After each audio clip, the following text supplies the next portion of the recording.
मित्रांनो, सर्वांना सप्रेम जय जाऊ. मी आपला मित्र सहकारी संतोष शिंदे.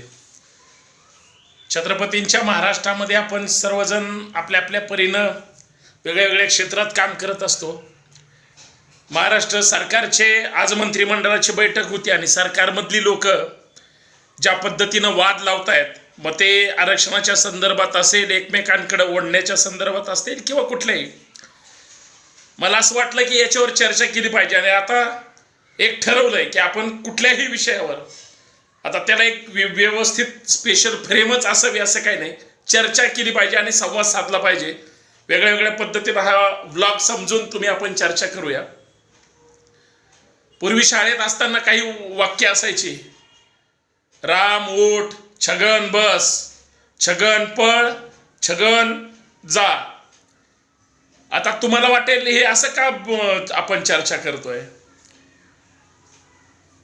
जो जो ज्या ज्या समाजाचं प्रतिनिधित्व करतो तो त्या समाजाला काहीतरी म्हणजे त्याचं त्यालाच मिळावं, त्याचं संरक्षण व्हावं यासाठी प्रयत्न करतायत. तर काही जण सत्तेवर आहेत, पिढ्यानपिढ्या आहेत, वर्षानुवर्ष आहेत. पण आपल्या समाजाला द्यायचं म्हणलं की त्यांना असं वाटतं मग माझ्या सतरंजा कोण टाकेल, झेंडे कोण उचलेल, माझा जय जयकार कोण करेल. आणि हे सगळ्या समाजाला लागू आहे. म्हणजे छत्रपती शिवाजी महाराजांचा जर काळ सोडला आणि त्याच्यानंतरचा जर काळ अनुभवला तर एक गोष्ट लक्षात येते, त्यावेळेस स्वराज्यासाठी मावळे प्रामाणिकपणे लढायचे, प्रामाणिकपणे काम पण करायचे. आता मात्र त्या पद्धतीनं होतंय का, हा एक संशोधनाचा विषय.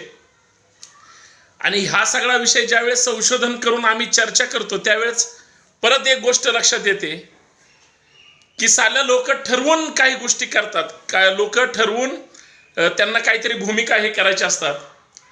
बघा, लोकांना अजिबात काही देणं घेणं नाही आपला नेता कसा आहे.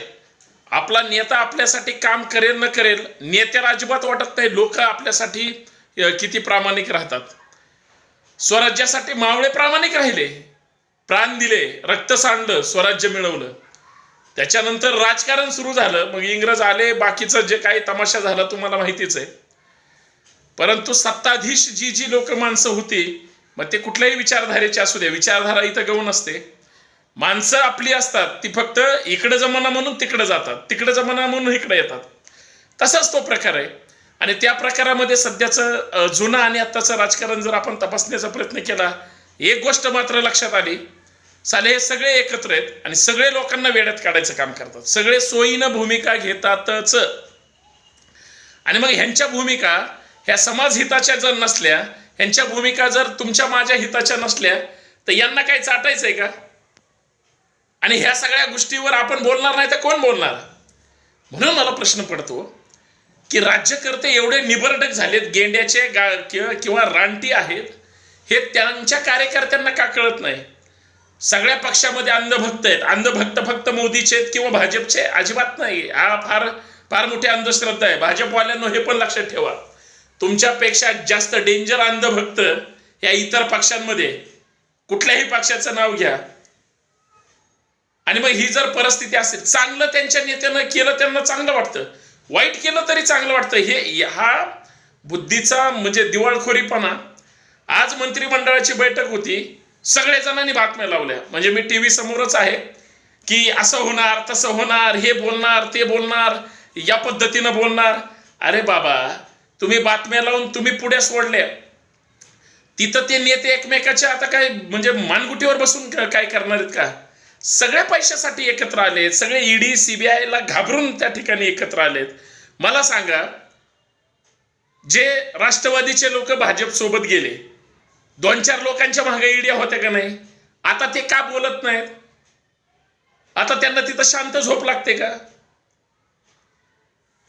भुजबळ साहेब जामिनावर आहेत, अनिल देशमुख साहेब जामिनावर आहेत, हसन मुश्रीफ साहेबांना पहाटे मिस कॉल यायचा, चहालाच यायचे ते सगळे ईडीवाले. त्या सोमय्यांनी यांची झोप उडवली होती. आता एकदम बिनघोर आहेत. आता शिवसेनेच्या पाठीमागे लागले. उद्धव ठाकरेच्या रोज एका नेत्याला ईडीची चौकशीची नोटीस येते. बघा, ते ईडीवाले सुद्धा माणसं आहेत का जनावर आहेत माहित नाही. अगोदर ज्यांच्या मागे ह्यांच्या नोटिसा होत्या त्यांना काहीच बोलत नाहीत. आता मंत्रिमंडळात कोण विरोधात चर्चा करणार, कोण ताकदीनं चर्चा करणार, कोण भांडण्याचा प्रयत्न करणार? दम तरी आहे का?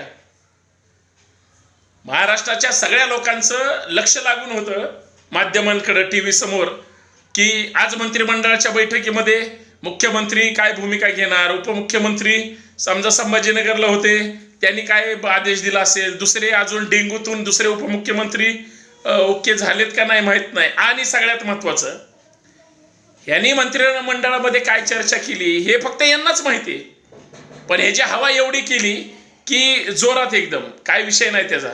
निर्णय काय घेतला, काय निर्णय घेतला, काय निर्णय घेणार? तर हे जर अशा पद्धतीनं भूमिका घेत असतील तर ह्यांना थोडी तरी, म्हणजे नुसतं वातावरण गरम करायचं, एकमेकाच्या विरोधात बोलायला लावायचं, भडकवायला लावायचं, येड्यात काढायचं आणि टोकाची बातम्या ब्रेकिंग्स करायच्या आणि सगळं तशाच पद्धतीनं हे करू द्यायचं. म्हणजे असं जर ह्यांचं घाणेरडं राजकारण असेल तर यांच्या राजकारणाला म्हणजे काय, कशाची किंमत द्यायची आणि उपमा द्यायची?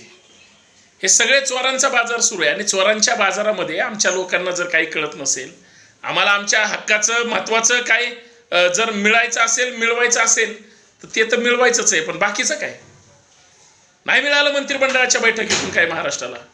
नाही आरक्षणाचा प्रश्न, नाही जरांगे पाटलाचा प्रश्न, नाही भुजबळ साहेबांचा प्रश्न, नाही अजून त्या शेंडगे साहेबांचा प्रश्न, मराठा आरक्षणाचा प्रश्न प्रलंबित आहे, धनगर आरक्षणाचा प्रश्न प्रलंबित आहे. अत्यंत ताकदीनं हे सगळं. मग हे काय करतात, काहीतरी दिलासा देण्यासाठी याची समिती केली, त्याची समिती केली. नेत्यांनो माईच्यानं सांगा बरं, या सगळ्या गोष्टीतून प्रश्न सुटणार आहे का? तुमची तरी इच्छाशक्ती आहे का? दम आहे का कुठल्या नेत्यांमध्ये? बरं, सगळे नेते आमचेच आहेत, फक्त थुका बदलतात बोटावरचा, नेतृत्व बदलतात, दुकान तशाच पद्धतीनं चालू ठेवतात.